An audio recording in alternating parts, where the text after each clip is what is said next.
The Vikings made a splash trading for left tackle Cam Robinson, showing they're all in on the 2024 season.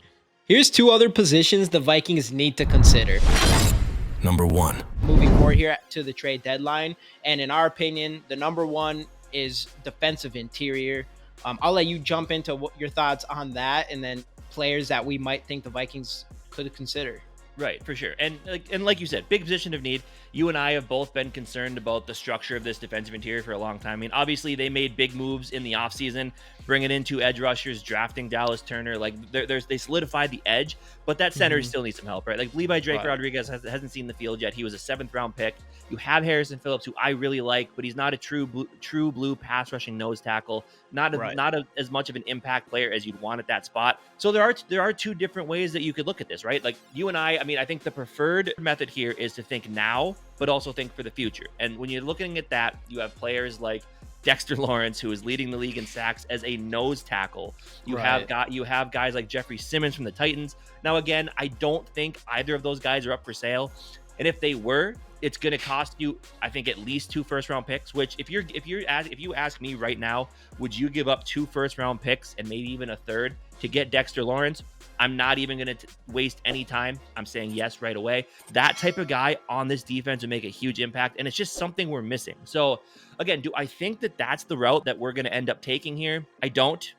Mainly because I don't think that the Giants or the Titans are going to have those 2 guys up for sale. Right. Again, that would be so great because it would solidify that position this year, but also solidify it for years to come because both those guys are under contract. It'd be great. I don't see it likely, but man, it would be so good. Dexter Lawrence is the absolute dream. If we could get if Kwesi finds a way to get Dexter Lawrence, GM of the year right there, even if he can't draft well. Yeah. Dude, 100%. And that's what it's a pipe dream. And you could add Quinnen Williams to the Jets. I know he's another name brought up because you feel like the Jets should be sellers, but you know they're going to do everything they can not to. Probably the most disappointing team in the season, I would say, as far as expectations go. But hey, they should. And if they are interested in trading them, it should be to us. And I do think, to me, that is the biggest issue here. As far as players that, like, we have the players that we want, that we feel like they don't play for good teams, so maybe they'll give them away. It doesn't feel like it's likely. Defensive interiors, especially ones that can pass rush, specifically pass rush, because before the season started, we were kind of like, we need a big body or a pass rusher. Now, even though we kind of got beaten in the run the last couple of games, we still need a big body, but now we're just like, we need some sort of pressure in the middle. I mean, we're bringing on the pressure, we're just not getting home, and I do think ultimately that's because we're not getting any pressure in the middle. That's the reason why I definitely think we need to go grab ourselves a defensive interior. But like you said, we mentioned 3 names already that everybody's talking about. And the reality is, like, that's not how trades work. Other teams need to give or be willing to trade them, and nobody's willing to give away defensive interiors. I think Aaron Donald kind of like changed the market as far as how important those players are. And we can see it right now. And that's why it's hard to believe that we'll be able to make a trade like that. And the reality, in my opinion, as far as some of these other players, I know guys like DJ Jones is available. Adam Butler's available, Quentin Johnson. That's what a lot of people think. Those are the type of players that you might be able to get at the trade deadline. Though, I mean, you could go grab a guy like DJ Jones, who's very solid. I don't think he has any sacks or anything this year, though. And I don't know how much these guys will even do in the pass rush. I'm not sure there's going to be anyone significant that we can go grab and to come on this team and make a big impact. But I mean, even anybody, any sort of upgrade could work for us here. Right. And I guess, like, when you're looking at that, though, when you're looking at those older guys, you know, a lot of times the reason that the teams are so willing to trade these guys is, like, and even like you look like a team like the Broncos, who are in competition in their division, they're in the playoff race right now. This is a guy who they might not be using as much as they should. He does actually have 2 sacks on the season, so he does have some pass rush. Oh, he does have 2 like sacks. DJ Jones, but.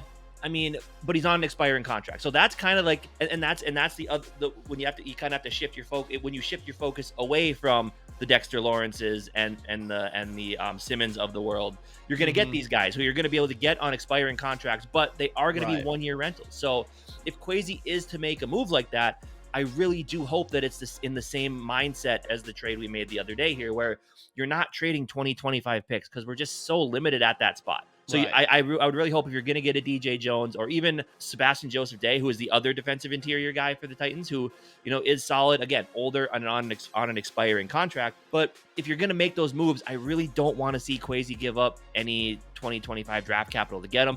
That's kind of my opinion there.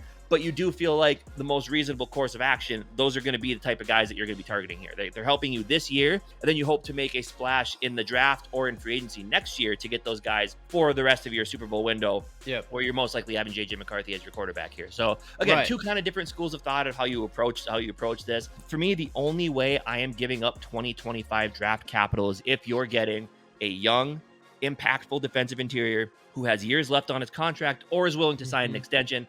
And we really, when you look at those type of guys, you are looking at Dexter Lawrence and Jeffrey Simmons and potentially Quentin Williams, which I don't think the Jets are going to move on from. I honestly don't think any of these guys. I would think the most likely one is going to be Jeffrey Simmons, because the Titans, you really don't feel like they're a team that's going to be able to compete in the next couple of years. They've already said they're not trading him. Is that basically just a ploy to try to get teams to bump up their draft capital? I don't know. But again, if you're going to get a 1-year rental, make it 2026 draft picks. Yeah, and not cost a lot, because I don't know if there's any names out there, unless there's ones that aren't just being talked about right now. You never know. It happens. There's some that slip through and you see a big trade that no one really expected. But as far as like the big names, I guess with the defensive interior, you just feel like it's kind of like boom or bust. Like you go get a guy that's going to be here for the next 4 years, and you're probably giving him you might be giving up a first-round pick or 2 first-round picks. Otherwise, you might just be wasting random draft capital, even if it's 2026, and a guy that's not really going to make a big difference on this defense. But having any sort of upgrade would be better than nothing, I guess. But we just ultimately need some sort of pass rush in the middle if we're going to do anything. For sure. I mean, Kwesi's already been cooking this year. Make it a 5-course meal, Kwesi. Go get Dexter Lawrence. Number 2. And finally, position number 2 that the Vikings could look to make a move at the trade deadline is going to be cornerback. As we've seen the last couple weeks, when the pass rush doesn't get home, the cornerback situation isn't as good as it could be. I mean, we like Stephon Gilmore. We loved the signing, but he is 36 years old. He doesn't have the same quickness he had in his younger years. Shaq Griffin has been solid, but some of his age is starting to show these last couple years as well. And Byron Murphy, we were excited when we signed him a couple years ago, but at the end of the day, he's kind of been a disappointment, and he's shown a lot of struggles on tape the last honestly this whole last season here. So this is another position where the Vikings could make a move. And if you can't get yourself more impact at the defensive interior, then you're going to want some corners who can probably do a little bit better job in coverage. And there are some out there, right? But when you look at the cornerback position, I know you and I are kind of in the same mindset here. Like, we would rather see this addressed in the offseason and in the draft this upcoming year. You look at the potential trade market here. I mean, obviously, everyone's top dog is J.C. Horn of the Carolina Panthers. Obviously, the Panthers are having a really, really bad year. They've said they don't want to trade him, but again, are they just trying to get people to up the ante, up their prices? Very well could be. I mean, J.C. Horn is, but he is another guy who is on an expiring contract. He does have his 5th-year option next year, which I think is about $12 to $13 million. He's having a solid year this year. He has struggled with injuries in the past. Again, they say they're not trading him, but it would be a good move. Then you got guys like Greg Newsome of the Browns, who the Browns obviously haven't been having a rough season as well. Lost to Deshaun Watson. They're kind of in cap hell with that Watson contract. Newsome's having a down year. Older guys, Jonathan Jones, who is on an expiring contract. Then you got guys like Marshawn Lattimore, who solid.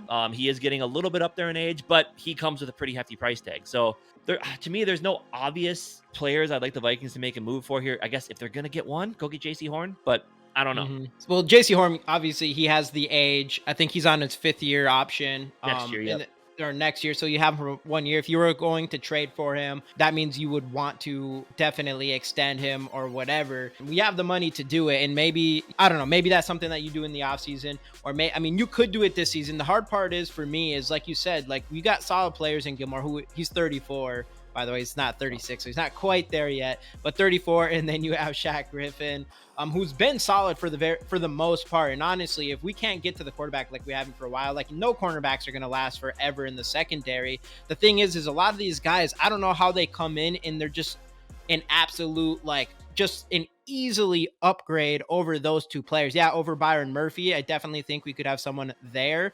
But even like Marshawn Lattimore, yeah, I think he would be an upgrade over there. But he's also 29, like you said.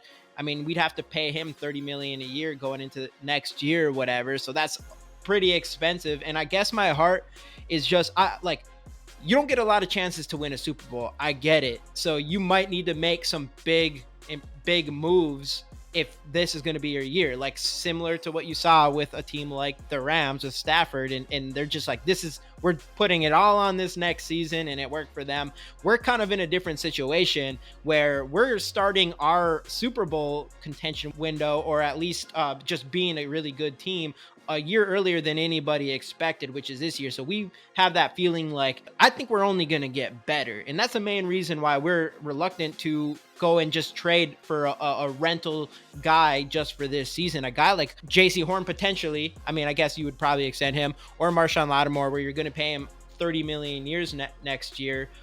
And I don't know. I just don't think you do that on this season when you have two players that I do feel like are capable. Obviously, there could be upgrades there. And if you are going to upgrade them, like, again, like, it has to be a long-term upgrade, not one, because we know going into this offseason, like, that's going to be probably the most important position that we got to get figured out. For sure. Yeah. So, again, there are names there. I think we steer clear. I think if we are going to make a move, it's probably defensive interior. But I guess if you're asking me what I think Kwesi is going to do,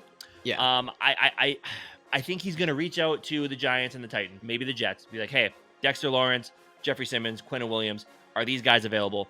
If not, I think then he's gonna pivot to 2026 draft picks and trying to get, and like you said, because I mean, I think again the Cam Robinson trade to me, and I mean to both of us, proves that they're not seeing this 5-2 start as a fluke. They think they can actually compete this year, and they're going to try to win this year. So what I see them doing, if they absolutely cannot pry those players, those big time players away from those teams, I do think he dips into the 2026 draft pool. I think he does just get a 1-year rental type guy who just either adds some depth, some experience, maybe some explosiveness at those spots. And I think it's most likely going to be defensive interior. Maybe you do see a DJ Jones come in here. Maybe you do see a Sebastian Joseph Day out of Tennessee come here. I'm not sure, but if Kwesi is going to make another deal at the deadline, I do think it is going to be one of those 1-year rental players where you're not giving up too much to get them, especially not 2025 draft picks. Yeah, my guess, I mean, you did make that trade for Cam Robinson, so you're definitely interested. I'm going to say boom or bust here. I think you're either going for you're trying to get a young player. You might give up draft picks, but you're expecting them to be here for the next 4 years or something like that. I would say defensive interior specifically, you could go out and do that with cornerback. I don't know how much that will improve our defense significantly as much as a defensive interior would do, but I'd be okay with that as long as that player's around, because we're going to need one really bad. So yeah, ultimately, boom or bust to me. I think you go all in or not at all.